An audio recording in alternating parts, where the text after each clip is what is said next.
They go on to mention that S.H.I.E.L.D. and Hydra are two sides of the same coin that is going out of currency, and to get rid of the evil that is Hydra, both sides have to go, and that's the Hegelian dialectic that we talk about so much.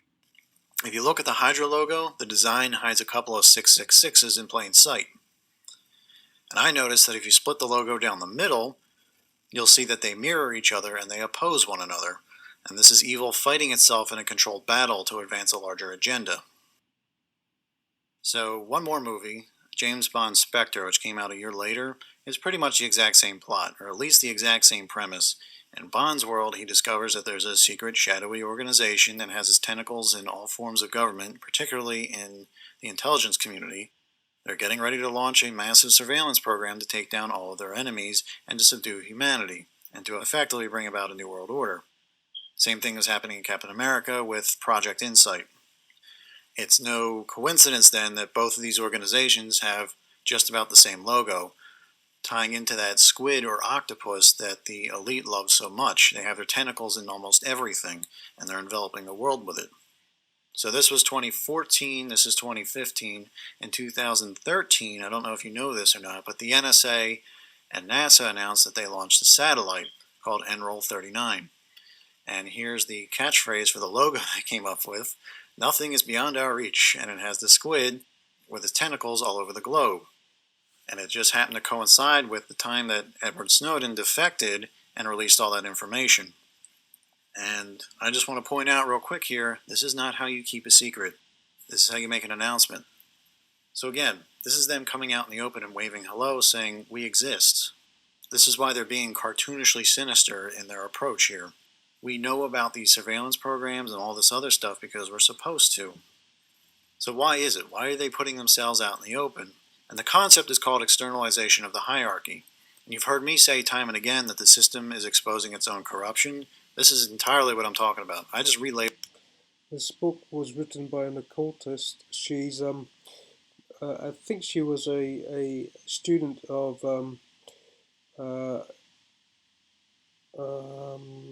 Blavatsky or someone. Anyway, she'd written a book called The Externalization of the Hierarchy, and the symbol on it is the name of Allah subhanahu wa ta'ala in a mirror reflection with the name crossed out. This is on the book. Please score a line underneath it and look it up.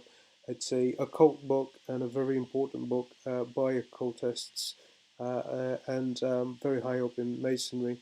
They revere not just the author, but the teachings in it. It's certainly a must for our beloved ulama ikram to study and understand. It's called, again, Externalization of the Hierarchy, and you'll notice the logo, astaghfirullah, which is certainly will cause you a lot of angst and anxiety. But the book itself, again, it's an occult book, and there's the occult, the at least Masonry, mainstream Masonry, seems to be steeped in its teaching. This concept and why they're doing it. Spiritually, they have to tell us what they're up to, which is all well and good, but they're using it to reach a far greater end. That's what I want to get to. They're going to use it to latch anything that's good about this world to something evil and flush it down the toilet. So in that scene I told you about earlier with Dr. Zola, he mentions in passing that if you cut one head off of the Hydra, one or two grow back in its place. He's referring to the ritualistic beheading of the Hydra. And to keep it really short, the elite control both sides of a given conflict to create a predetermined outcome. Usually someone needs to take the fall. Whoever's involved in the fight or knows about it needs to see a bad guy lose the fight. As such, one of the many heads of the Hydra is beheaded so everyone can have closure. And in the Captain America... Now, this is my position with Theresa May and Jeremy Corbyn right now. They're both each side of the coin.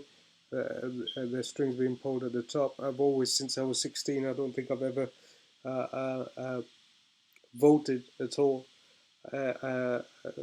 Alhamdulillah, I just didn't see the point of it since then, and they're just controlled opposition, and it's just been reinvented and reinvented and recycled, and we've fallen for it each time, whilst they've or peddled and pushed their agendas all the while. They're doing exactly the same right now, as far as I'm concerned. Despite the encouragement being given to us to vote for Labour, my position is, and this is what my gut instinct and intuition tells me, is that he's part of the same tentacles, and that he's going to be used to bring about this revolutionary kind of initiative in the UK, where they're trying to stand up against the dark side, as it were. But again, it's only just so that they can then bring about the synthesis, which is again whatever it is that they're trying to um, um, bring about. America's example is Hydra losing the fight, pulling S.H.I.E.L.D. down with it. Meanwhile, evil shapeshifts into a new form, replicates the same duality program all over again, advancing numerous agendas. Kudos to whoever came up with this spiral graphic right here. It's exactly what I had pictured in my mind when I went looking for it.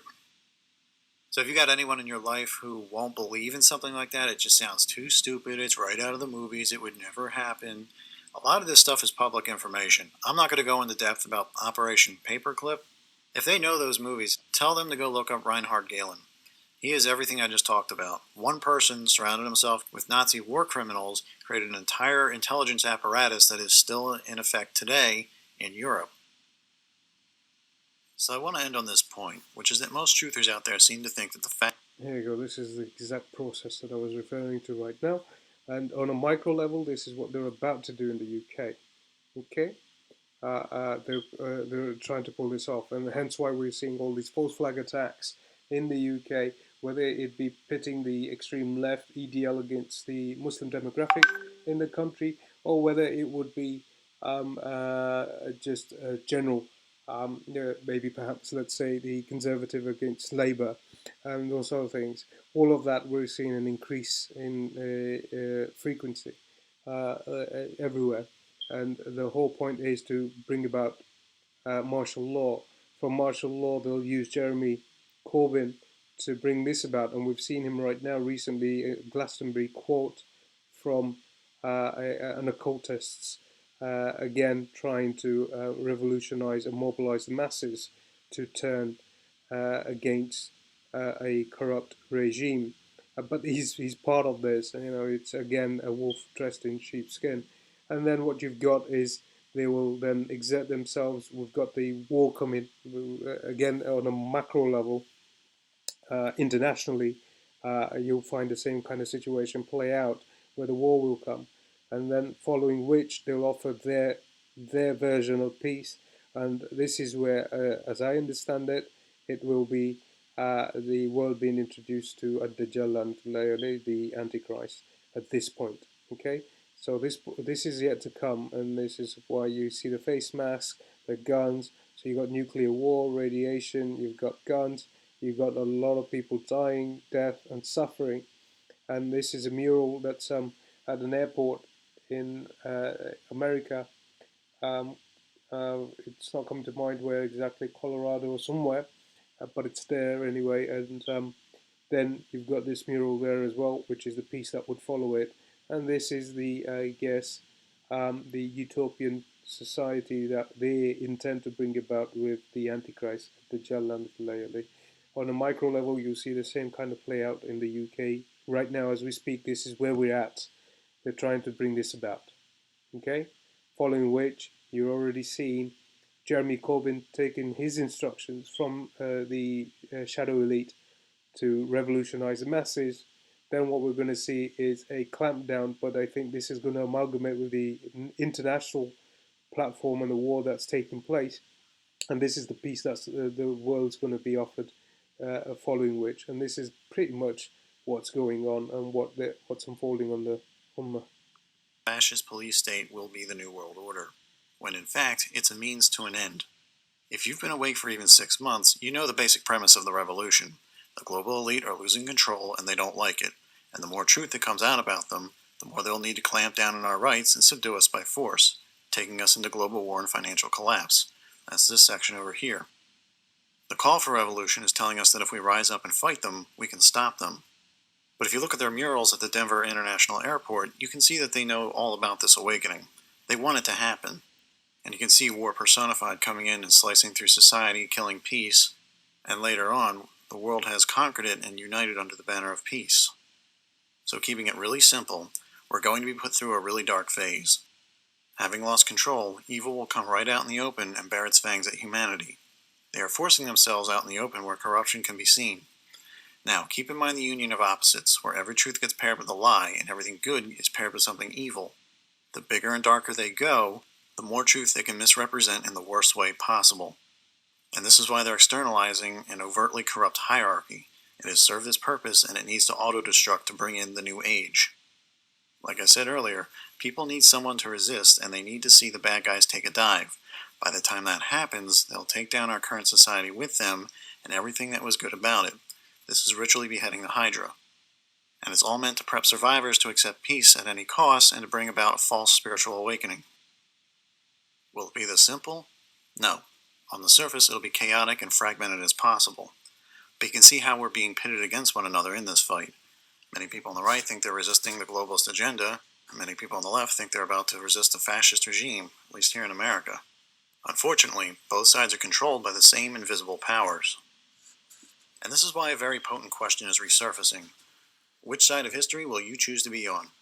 It's what you call a loaded question.